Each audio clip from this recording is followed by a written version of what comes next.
Hola, ¿qué tal? Voy a leerles unas breves líneas de un texto escrito el año pasado con motivo del 50 aniversario de la muerte de José Vasconcelos. Dice así, es muy breve. En política alentó a Vasconcelos la participación de los ciudadanos independientes en la oposición. Sin duda fue un inspirador indirecto del antiguo Partido de Acción Nacional, aquel que luchaba por la democracia, por el respeto a la dignidad humana y por principios de justicia social.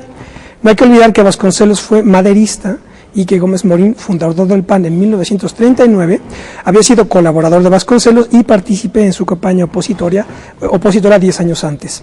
Quienes asisten hoy a los grandes estadios deportivos deben saber que el primer estadio para practicar el atletismo y otros deportes fue construido hace apenas un par de generaciones, cuando Vasconcelos era secretario de Educación Pública, en lo que es ahora el conjunto habitacional Benito Juárez, a un lado de la actual avenida Cuauhtémoc, en ese entonces Calzada de la Piedad. Mucho logró sin duda cambiar en México este intelectual de primera línea. Impulsó el muralismo, la música mexicana, la literatura, la generalización de la enseñanza a todas las clases sociales, el deporte y el reconocimiento de México en el mundo. Capitaneó a un grupo de jóvenes profesionistas y estudiantes que dieron en su momento un alto y valioso contenido a la Revolución Mexicana. Sin embargo, el impulso ha sido frenado y traicionado frecuentemente. Aún estamos en espera de que se cumplan todos los sueños de José Vasconcelos. Tenemos otra vez a los militares en las calles, la democracia padece los mismos atropellos y mistificaciones que en 1929, y los gobernantes, con todo y sus maestrías y doctorados, encarnan la misma violencia y el mismo militarismo autoritario, la misma codicia y la misma desvergüenza que Vasconcelos combatió. El autor de estas líneas es nuestro invitado de hoy, el maestro Bernardo Batis, ex procurador de Justicia del Distrito Federal, y el programa de hoy vamos a dedicarlo a conocer las evocaciones que a su juicio se ha requerido consignar para saber quién es él, para saber quién es Bernardo Batis. Quédese con nosotros, esto es Plaza de Armas.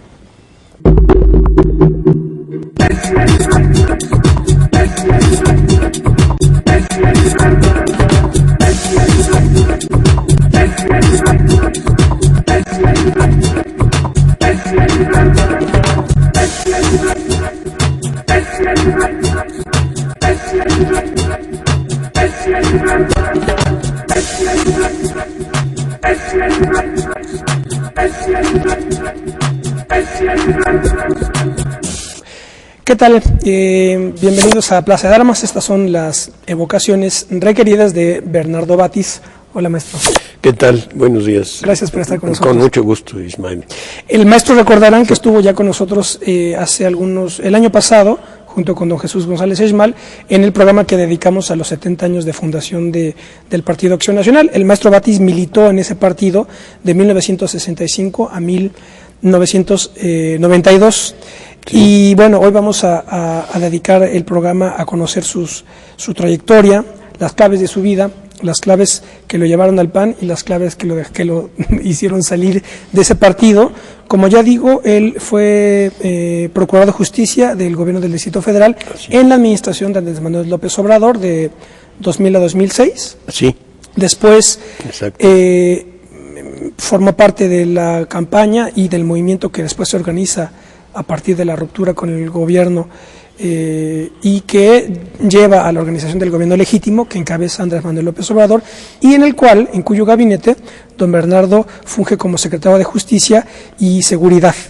Y también don Bernardo fue candidato por el PRD, Convergencia y PT, ¿verdad? Sí, y Grupos Ciudadanos. Y Grupos Ciudadanos, sí. Fue candidato en 2009 para jefe delegacional en Benito Juárez, no se ganó. No. Pero bueno. Y bueno, don Bernardo nace en la Ciudad de México el 14 de septiembre de 1936. Muchas gracias por acompañarnos. No, con mucho gusto y gracias por la oportunidad de compartir algunas remembranzas y algunas ideas, ¿no? Muy bien.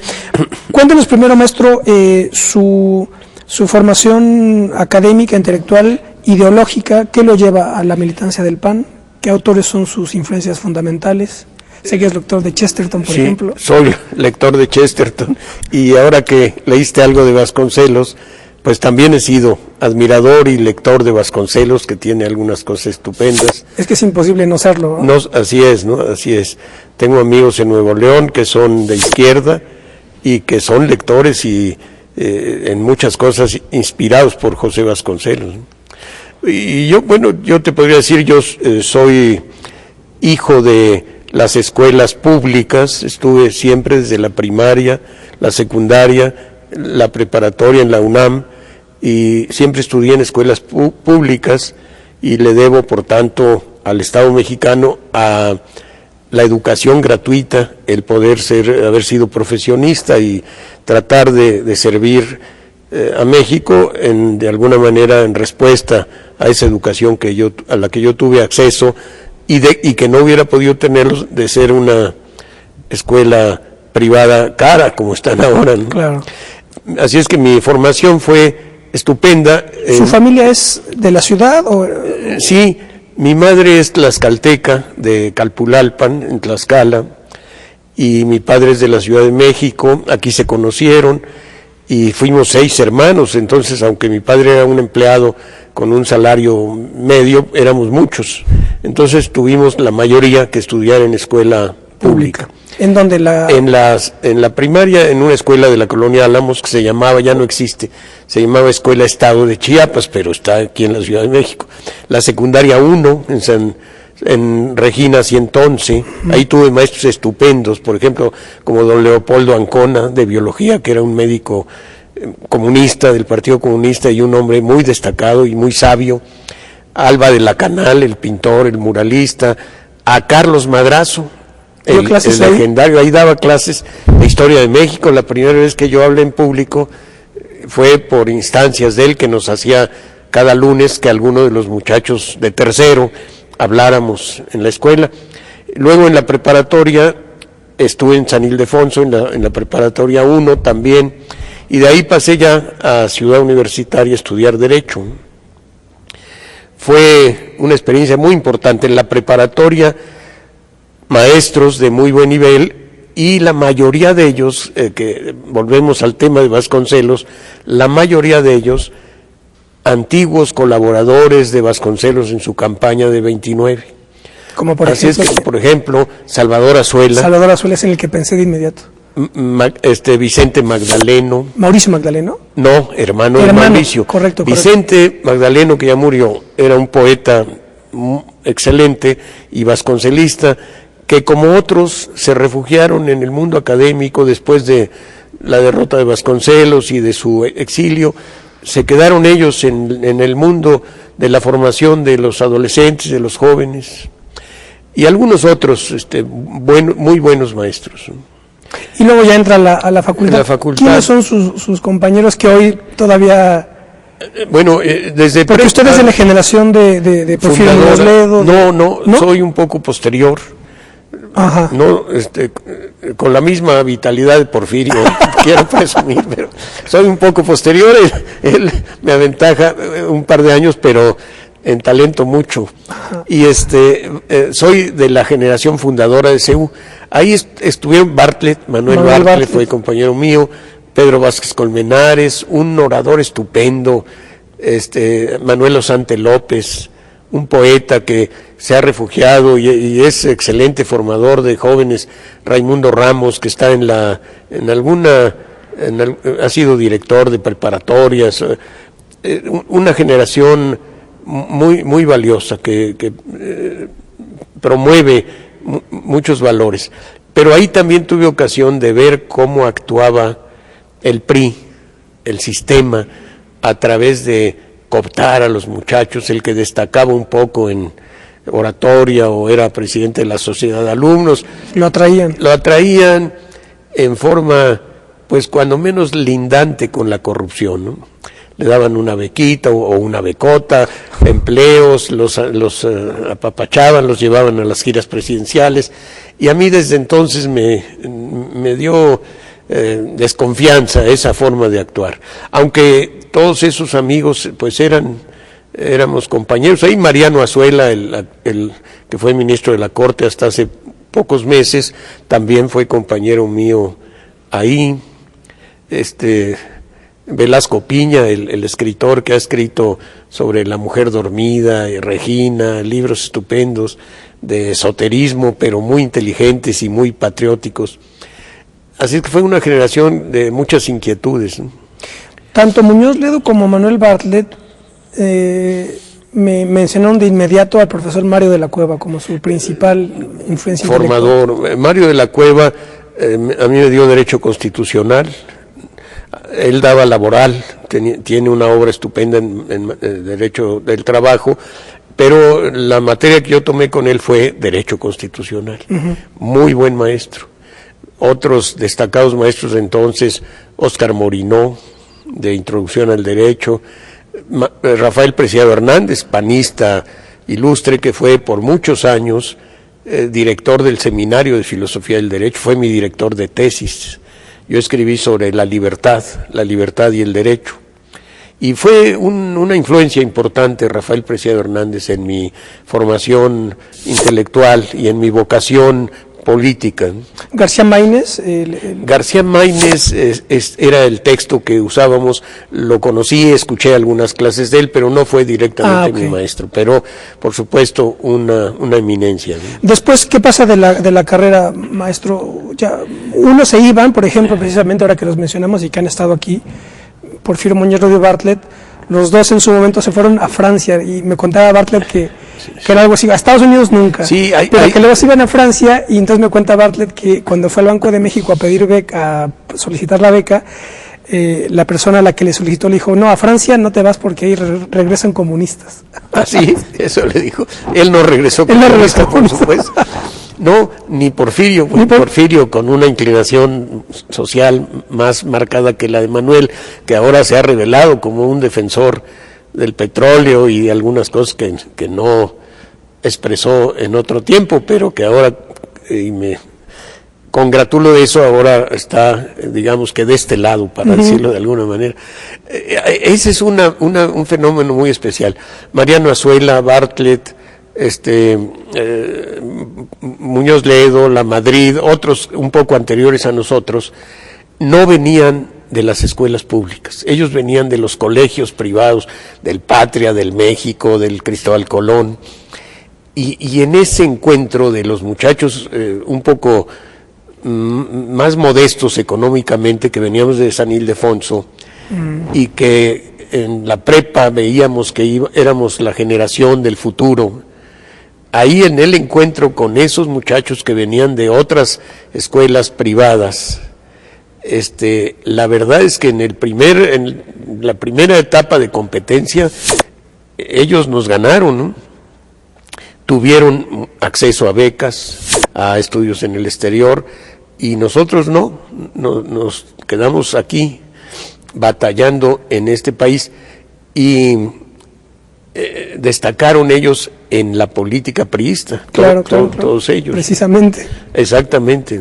Y después entonces usted comienza, tiene también estudió posgrados después, aquí, ¿correcto? Yo estudié una maestría muy abierta de investigaciones, no escolarizada, en la Universidad Iberoamericana, donde di clases por cerca de 30 años. Ahí di 2 materias, Derecho, Sociedad y Estado, que es una introducción a las ciencias sociales a los muchachos que llegan a primero. Muy interesante, que con mucha libertad podíamos armar nuestro programa. Y luego, más tarde, ya al final de mi carrera académica, al final de esa primera etapa, a lo mejor regreso, di una materia que yo estructuré, porque no se había dado antes, que es Derecho Parlamentario. Y mi tesis de maestría se llama Teoría del Derecho Parlamentario, porque en México el Parlamento, el Congreso, no tenía ninguna significación política, era un presidencialismo total, y el Congreso, sus reglas eran las mismas de hacía más de 100 años, los antiguos reglamentos de la Constitución de Cádiz seguían con algunas pequeñas modificaciones, siendo los que regulaban la vida del Parlamento mexicano. Y yo propuse una propuesta de una teoría del derecho parlamentario cuando empezó a tomar vida el Parlamento. Si recordamos, en 1997 es la primera vez que el PRI no tiene mayoría en el Congreso. Ahí me tocó estar en esa legislatura. Es cuando estoy terminando mi maestría y saco mi libro, que presentan Pues entre otros Arturo Núñez y otros compañeros de Porfirio Muñoz Ledo, que estábamos en esa legislatura. En esa legislatura, ¿no? coincidieron. Sí. ¿En qué tradiciones teóricas se basó para el libro, o en qué experiencias? Bueno, en autores básicamente españoles, italianos, de derecho parlamentario. Y en México hay dos precedentes muy importantes, priistas ambos. Francisco Berlín Valenzuela, que había escrito un libro de derecho parlamentario, que había quedado por ahí olvidado, pero él fue un precursor. ¿De qué año es? Yo creo que a finales de los 80s, por ahí así, o principios de los 90, y un abogado muy competente que fue diputado priista, Miguel Ángel Camposeco, que escribió varias monografías sobre el quórum, el voto, la discusión, muy prácticas, claro, para cursos al personal de la Cámara de Diputados y a los diputados recién llegados, electos. Entonces esos precedentes mexicanos son muy importantes.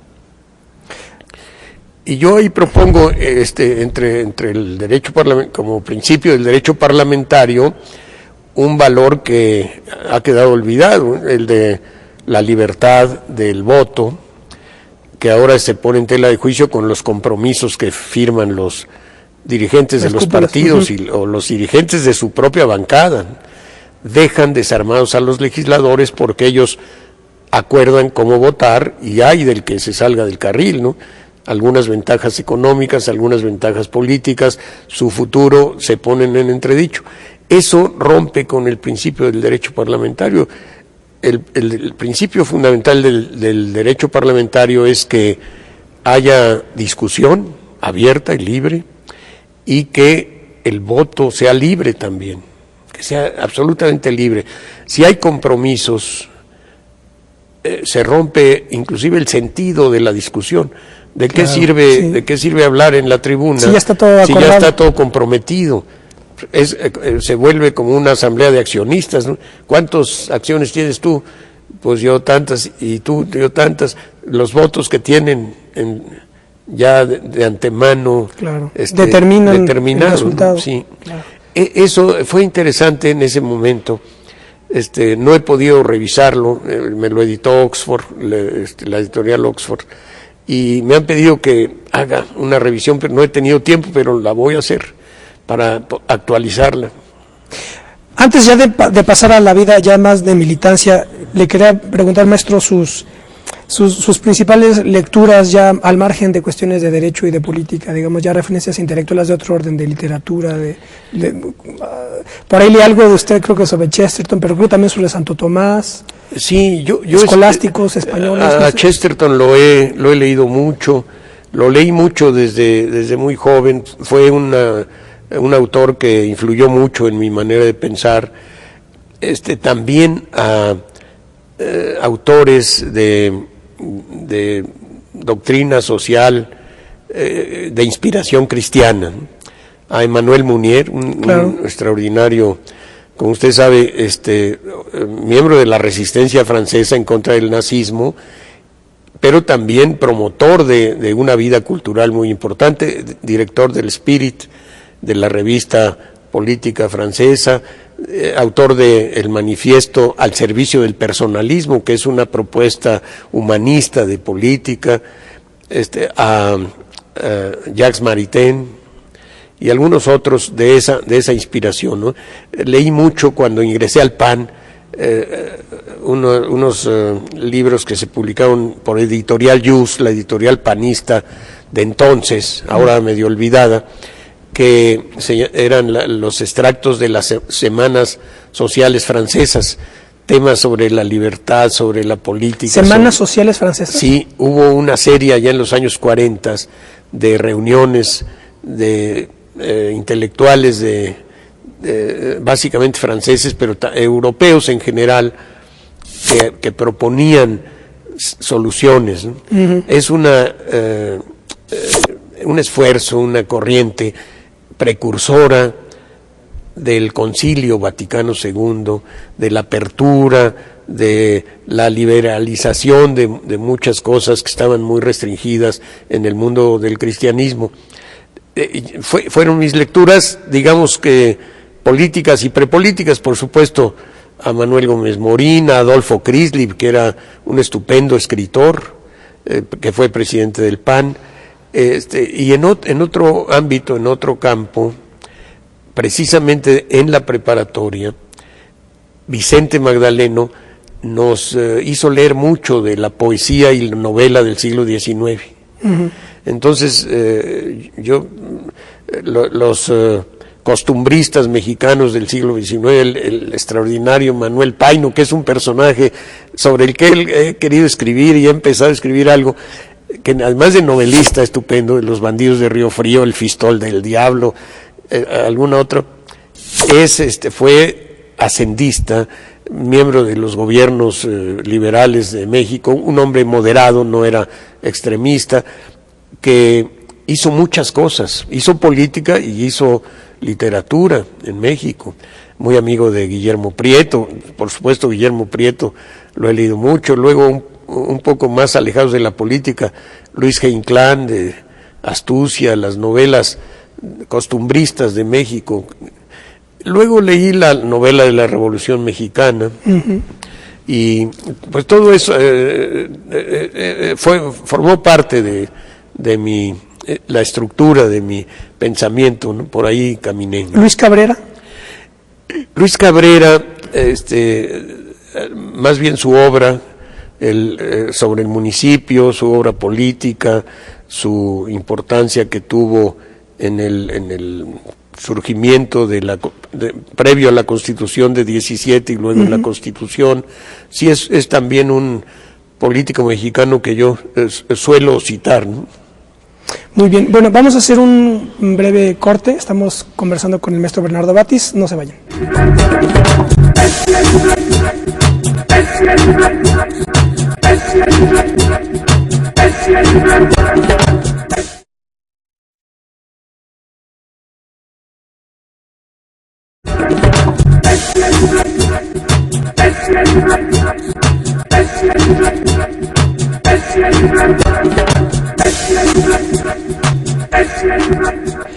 Bueno, ya estamos de vuelta. Esto es Plaza de Armas. Estamos conversando con el maestro Bernardo Batis. Antes ya, una última pregunta por cuanto a lecturas y formación. Antes ya de entrar a la cuestión política, la de la militancia y luego las rupturas y lo que vino después. ¿En dónde, si es que hubo este contacto con el marxismo, con literatura socialista, con...? Sí, por supuesto. Tuve otro maestro en la Facultad de Derecho, marxista, que fue don Wenceslao Roses, traductor del Capital, nada menos, sí, español. A mí me dio Derecho Romano, una materia que no tenía que ver mucho directamente con la política, pero fue un buen contacto y yo pues en su momento, entonces, no le voy a decir que estudié el Capital, pero sí lo hojeé y leí algunas partes. Y en mi materia, Derecho, Sociedad y Estado, uno de los temas que tocaba yo siempre fue el marxismo, y entonces leí cosas alrededor del marxismo, más bien críticas que a favor, pero entendí pues el materialismo dialéctico, el materialismo histórico, algo me atrajo de entonces el conocimiento y la crítica al capitalismo, que es muy importante. La plusvalía, sí me acerqué, ¿no? a ese pensamiento.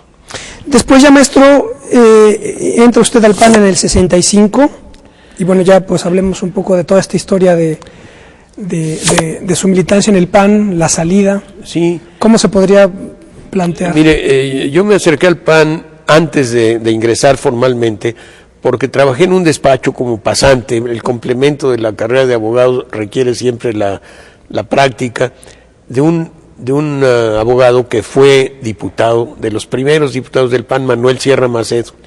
Entonces ahí me capturaron, porque le ayudé en la campaña como trabajador de su despacho, y conservaron por ahí mi nombre, y al correr de los años, ya en 60 y tantos, un poco antes de 65, me encontré amigos que que me buscaron en esas listas antiguas, me invitaron, y me pareció interesante, atractivo, un partido de ciudadanos, entonces un poco venido a menos en cuanto a lo económico, y me incorporé por deseo de hacer política, y me convencieron dos cosas. Primero, su vocación democrática, el PAN quería hacer democracia, y segundo, que uno de los principios del partido que me parecieron muy convincentes fue que no necesariamente habría que buscar el poder, que entonces era utópico, parecía imposible, sino decía, vamos a formar ciudadanos. Y era una parte de la política panista de entonces.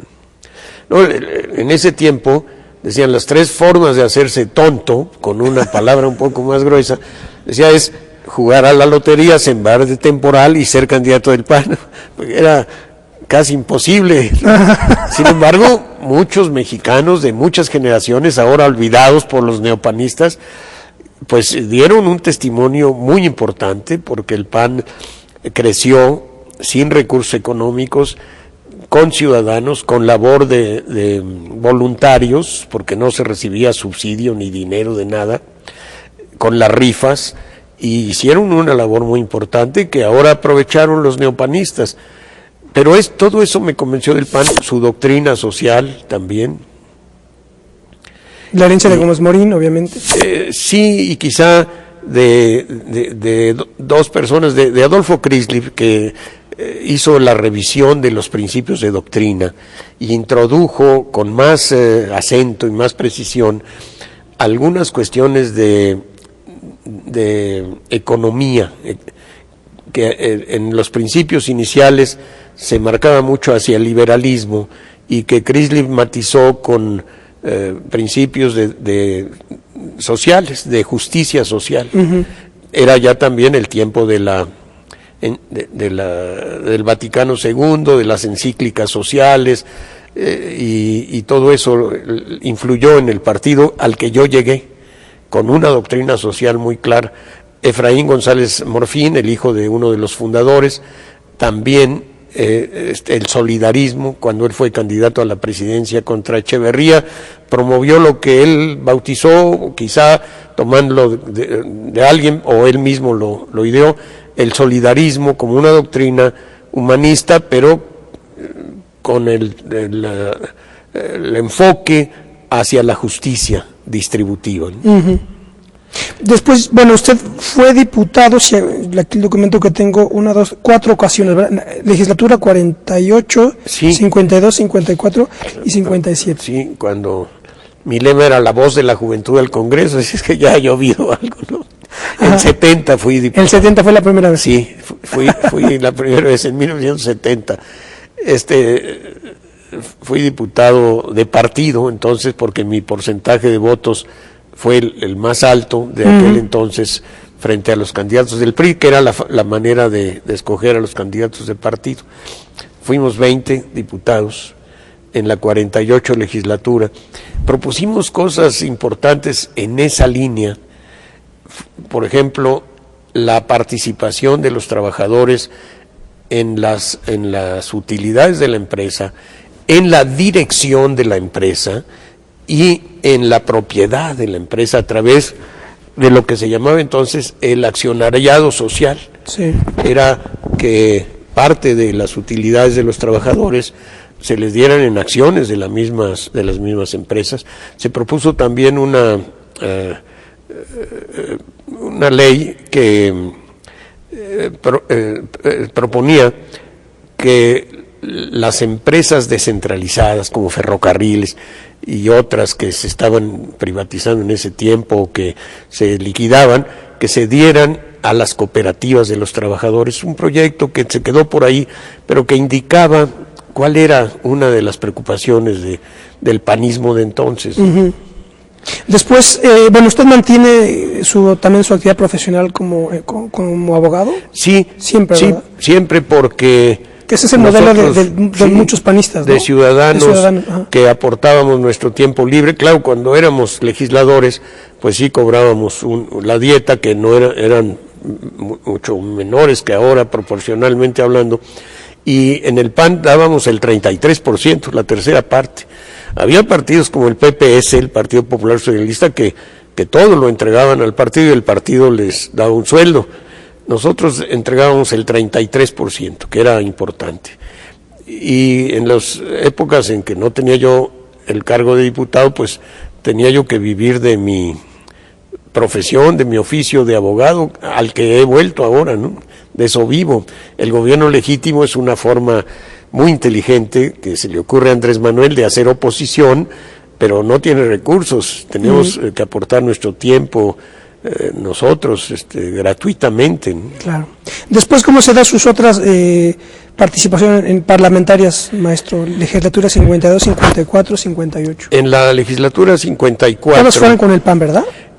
¿O la última ya no? La última fue con el PRD, con el PRD. La 57. Correcto. En 52, sí, que habíamos ya superado los conflictos internos del partido, de la candidatura de Madero a la presidencia, cuando nos quedamos sin candidato, ya habíamos superado eso y yo soy el coordinador del grupo parlamentario del PAN en la 52 legislatura. ¿Qué fue en los años de...?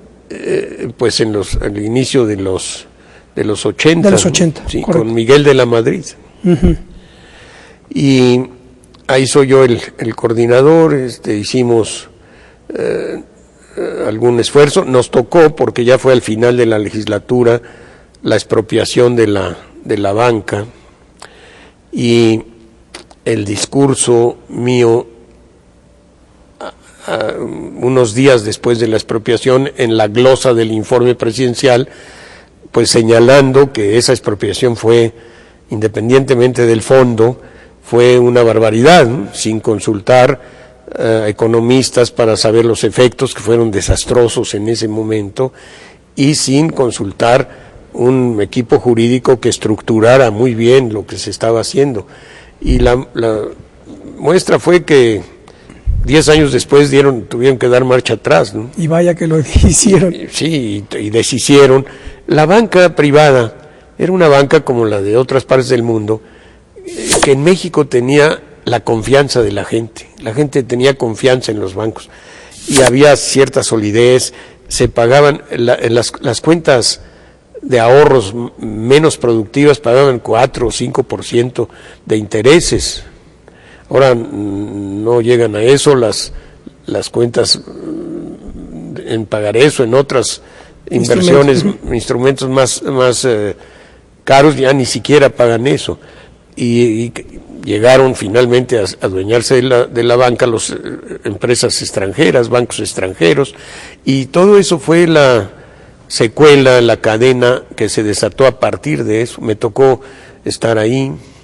El único partido que había propuesto la expropiación de la banca era el Partido Popular Socialista, que sacó menos del 2% de los votos. Entonces fue una imposición, no se había discutido en la campaña. Miguel Lamadrid yo creo que fue el primer sorprendido de lo que hizo López Portillo, ¿no? Fue una arbitrariedad presidencial, que era el estilo, era el presidente autoritario, no tenía una verdadera fuerza equilibradora en el Parlamento. Sí lo podíamos criticar, como lo hicimos, y señalar y mostrarle las barbaridades, pero hasta ahí nos podíamos quedar, ¿no?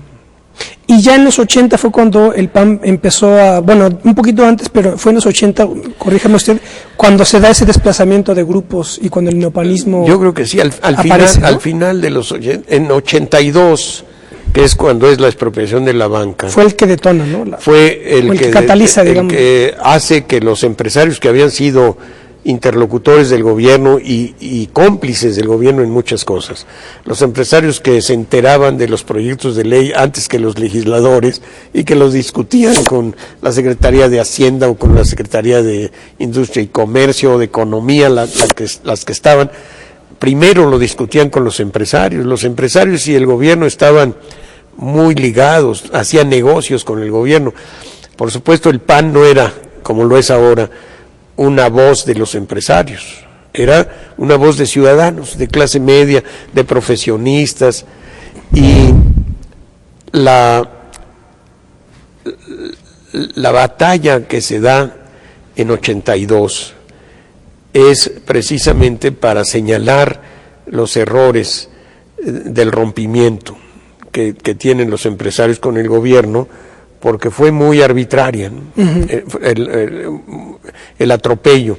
Ya con López Portillo se había llegado a una situación en la que el Estado tenía arriba del 80% de la inversión en el país, cuando se consolida con los bancos. Entonces ya era un exceso, un extremo. El Estado tenía demasiada fuerza económica y había muy poca democracia, entonces el poder se concentraba. Esa fue una época interesante, ¿no? De mucha discusión. Y después ya, digamos, ese proceso culmina con la cuando los candidatura empresarios, roto ya su compadrazgo con el Estado, con el gobierno más que con el Estado, empiezan a urdir qué hacer y piensan en varias soluciones, y una de ellas, que es la que al final les da resultado, es entrar al PAN, adueñarse de un partido que no está de ninguna manera disminuido o derrotado, sino que va creciendo, y lo apoyan, meten a sus empleados de tiempo completo, frente a voluntarios que teníamos que aportar nuestro vehículo, nuestro dinero, nuestro tiempo. Entran algunas personas pagadas por Coparmex y por empresarios en lo particular, y se adueñan. Con todos los recursos a su disposición, sí, o con más recursos por lo menos. Y en unos años controlan, cooptan, y en 92 nos vamos, pero la crisis dura 3 o 4 años antes, ¿no? Y ahí el grupo que organizan ustedes es el de Foro Democrático y Doctrinario, ¿correcto? Foro Democrático y Doctrinario, que pretendía pues recibir a los que llegaban individualmente, incorporarlos al proyecto, pero queríamos evitar que se adueñaran y que cambiaran la doctrina del Partido de Acción Nacional, que se había consolidado con Crislev en su jefatura, con la candidatura de Efraín y el solidarismo. Que esto había sido en los 60 o 70, ¿no? En los 70. Ajá. La jefatura de Crislev culmina en 68, fue un poco antes de los 70. La campaña de Efraín es contra Echeverría en 70. En 70. Al grupo de Madero con Chello, en el que yo milité entonces, se nos atribuía que éramos enemigos del solidarismo, y no era así. Sí teníamos una rivalidad política con Efraín, porque con Chello, que hizo una jefatura muy dinámica, lo quería muchísimo la base del partido. Quisimos que se reeligiera y el Consejo lo impidió, votó por Efraín, y entonces quedó una rivalidad, pero no ideológica. A mí lo que más me convenció del partido muy recién llegado, pues fue el solidarismo. Y nunca lo entendieron así, ni quisieron dialogar entonces, ¿no? Simplemente nos cerraron las puertas como si fuéramos contrarios. A pesar de eso, recuperamos el partido con Madero y hicimos una campaña que tuvo más votos que la de Cloutier, 6 años antes. ¿La candidatura presidencial de Madero? La candidatura presidencial de Madero tuvo más votos que la de Cloutier, y yo creo que la 20ª parte de dinero gastado, ¿no? Ajá. Y luego ya en 88, cuando fue, digamos, la culminación de la crisis, ¿no? En 88 fue un momento muy crítico. En 92 es cuando nos vamos del PAN. Vamos a quedarnos con este punto, maestro. Vamos a hacer un corte. Estamos de vuelta con ustedes en un minuto.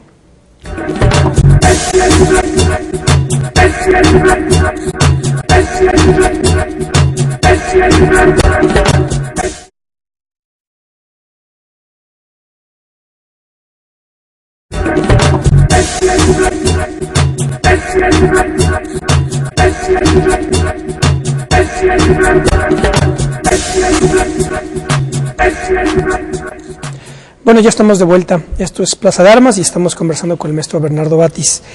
Bueno, nos quedamos ya, crisis del 88, salida de ustedes en el 92, y luego todo lo demás.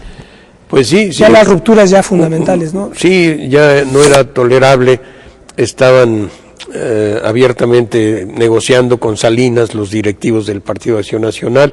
Lo que ahora les escandaliza tanto, pues ahí lo iniciaron, la directiva encabezada por Luis Álvarez, pero con una gran participación de Carlos Castillo, que ya murió, de Diego Fernández Ceballos.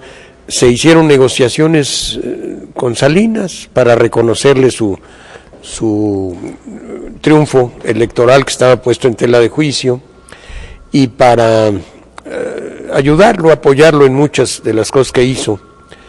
Entonces nosotros no pudimos tolerar eso. Yo fui a la primera reunión que se hizo con Salinas unos días después de su elección, de su reconocimiento en el Congreso, contra el voto de los panistas. Uh-huh. Fui a esa primera reunión y me pareció intolerable, y ya no me volvieron a invitar porque expresé mi punto de vista contrario.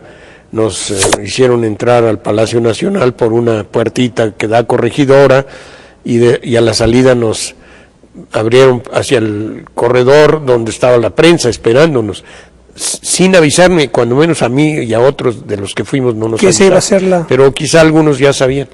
Entonces era ya el acuerdo para celebrar mensualmente una reunión con Salinas.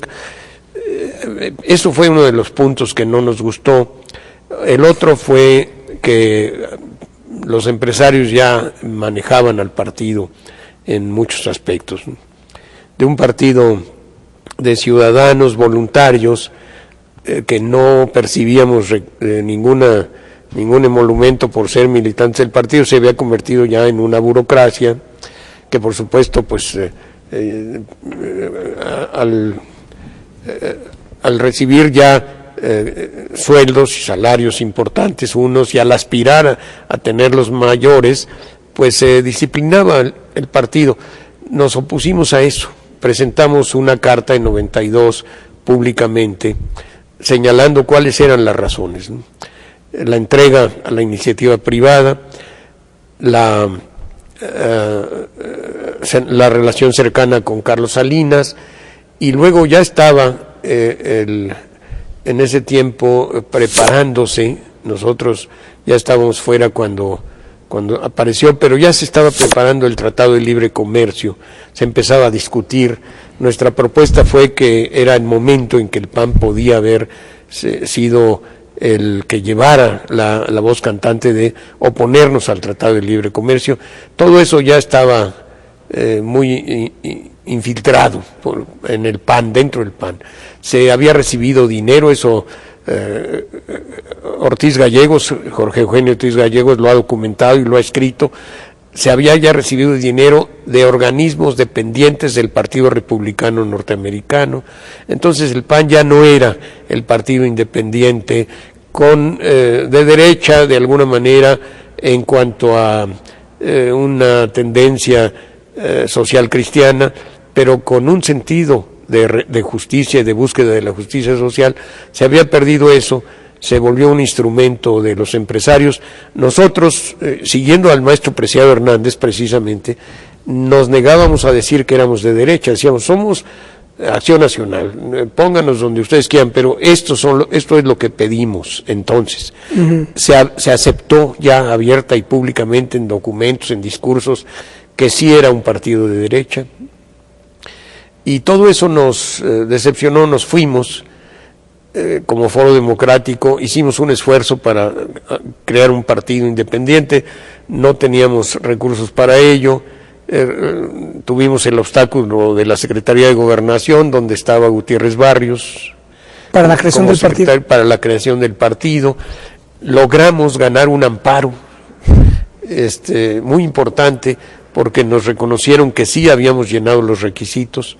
Sin embargo, en la revisión del amparo que pidió el IFE, el actual ministro de la Corte, que se apellida Franco, estaba entonces en el IFE y interpuso el recurso, y la Corte, con un proyecto que nos daba la razón, a la hora de votar echó abajo ese proyecto y nos quitó la posibilidad de ser un partido. A pesar de eso, como grupo, participamos en la campaña de Cárdenas de 97, participamos ahí, firmamos un convenio de 15 puntos de coincidencia, y en lo demás libertad. Llegaron algunos diputados. Fue una etapa, pues por una parte de decepción de que el partido donde hemos militado muchos años cambiaba de rumbo, vamos a decir, y asumía lo que se le había señalado por muchos años de ser un partido de derecha y un partido de empresarios, ¿no? Lo aceptó. En eso se convirtió. En eso se convirtió finalmente, ¿no? En 97 fue cuando fue usted diputado. En 97 yo fui diputado ya externo por el PRD, pero como militante del Foro, ¿no? Correcto. Sí. Después ya en el 2000 se incorpora... Sí, en el 2000 me invita Andrés Manuel a colaborar. Estuve yo en su campaña aquí en la Ciudad de México, era yo diputado. Apoyé la campaña de Andrés Manuel en el Distrito Federal, que fue una campaña muy movida, muy activa, con la gente abajo en las calles, caminando mucho. Ahí acabé de conocerlo. Yo ya lo había tratado algunas veces, siendo el presidente del partido y antes en algún movimiento, y me invitó a colaborar y me tocó la dura carga de ser procurador, ¿no? Que por una parte fue una experiencia difícil que requirió de todo mi trabajo, de todo mi tiempo, de no digo sacrificio, pero sí esfuerzo total. Y por otra, muy satisfactoria porque siempre tuve el apoyo del jefe de gobierno, que me apoyó, me dio libertad, nunca me dijo resuelve en tal sentido, en tal otro. Y también pude, ahí en parte por algunos conocidos y amistades, pero en parte también por buena suerte, integrar un buen equipo y logramos salir adelante. Yo creo que el final exitoso de ese gobierno, que ya concluye Encinas, porque se va Andrés a la campaña, Alejandro Encinas concluye muy bien en un acto el 15 de septiembre, la gente celebra, ¿no?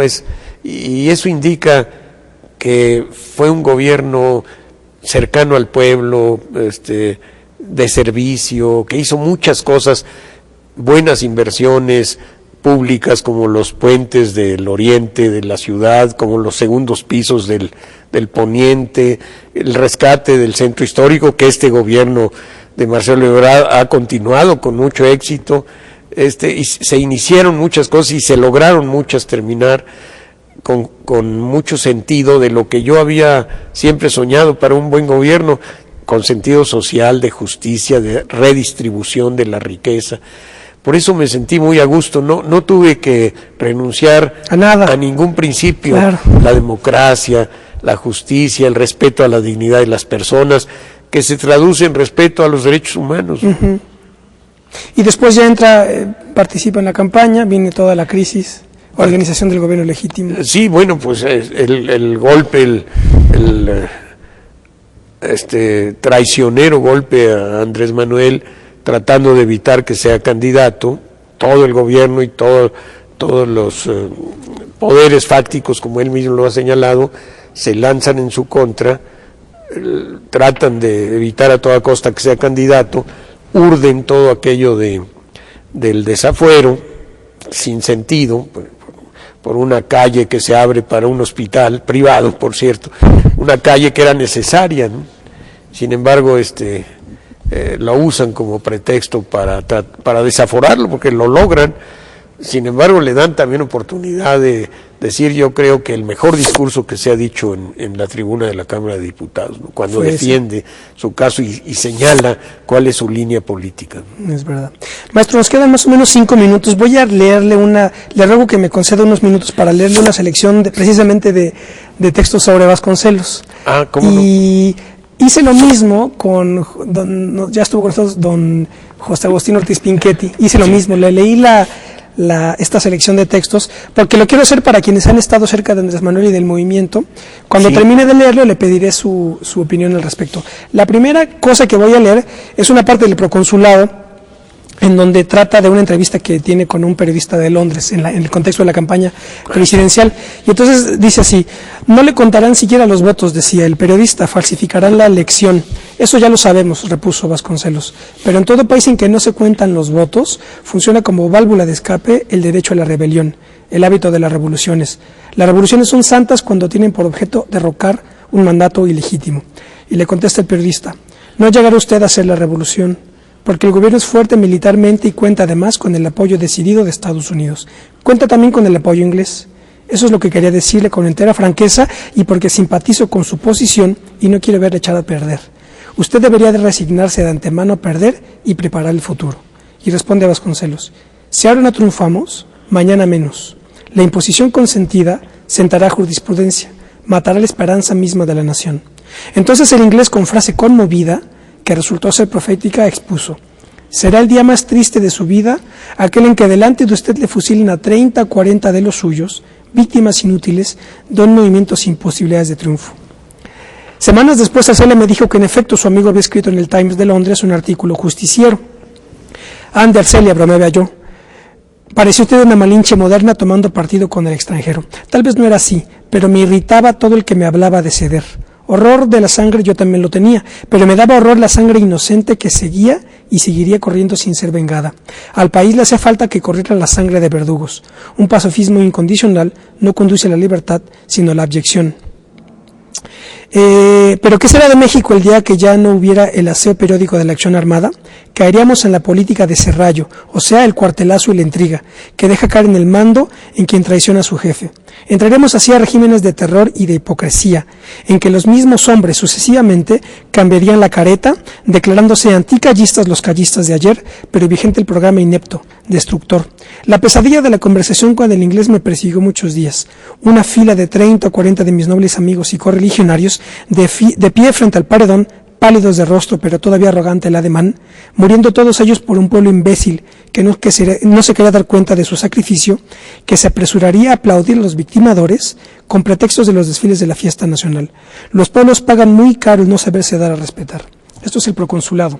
Ay, caray, me quedan dos minutos. Bueno, no, pero es que son varias cosas, pero voy a adelantarme. Profético y contundente, ¿no? Pero bueno, ya me salto dos y cito la parte de Socorro Díaz, el libro que escribió doña Socorro Díaz, El desquite.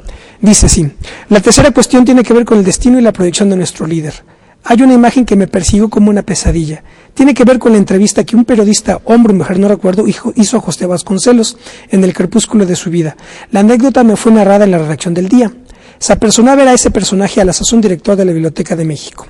Encontré un anciano poco ubicado en la realidad, como casi todos. No obtuvo declaraciones destacables, pero lo que le hizo abreviar el encuentro y salir con un ánimo sombrío fue escuchar el ruido monótono de las cuentas del rosario que a Vasconcelos repasaba con la mano derecha oculta dentro del cajón de su escritorio. Mi reflexión, la de Socorro Díaz, fue: Vasconcelos desafió por vocación democrática y voluntad de poder al autoritarismo de los generales revolucionarios que mandaban en los años 20. López Obrador está desafiando a la plutocracia mexicana que ve a la nación como un negocio llamado México Sociedad Anónima y que en defensa de sus intereses sí reprime y mata, pero de forma selectiva. Vasconcelos fue de las multitudes fervorosas a la soledad de asirse a las cuentas de un rosario. De la fuerza esperanzada del Ulises criollo pasó a la tormenta, al desastre, al proconsulado. ¿Cuál podría ser el destino de López Obrador? Pues interesantísimo esto porque estamos en una situación similar en algunos aspectos, en un contexto social y económico totalmente distinto, y yo diría que la línea que ha señalado López Obrador y que apoyamos todos en el gabinete del gobierno legítimo y los seguidores es buscar una gran transformación desde abajo, pacífica básicamente, sin el sacrificio, sin la sangre, sin la persecución, hasta donde lo podamos nosotros evitar, si no seremos los provocadores, pero sí el pueblo de México, harto de lo que está pasando, tiene la posibilidad de levantarse en un movimiento cívico, y sacudirse a estos tiranos. No sabemos, ni siquiera tiranos, que sería un nombre muy para ellos demasiado, sino aprovechados, beneficiarios de los negocios y de los negocios oportunistas, y nos los vamos a sacudir. La gente lo quiere, lo ve, así lo van a hacer, ¿no? Muchísimas gracias, maestro. Al contrario, gracias a usted. Bueno, pues estas fueron las evocaciones requeridas de don Bernardo Batis. Nos vemos la próxima. Hasta pronto.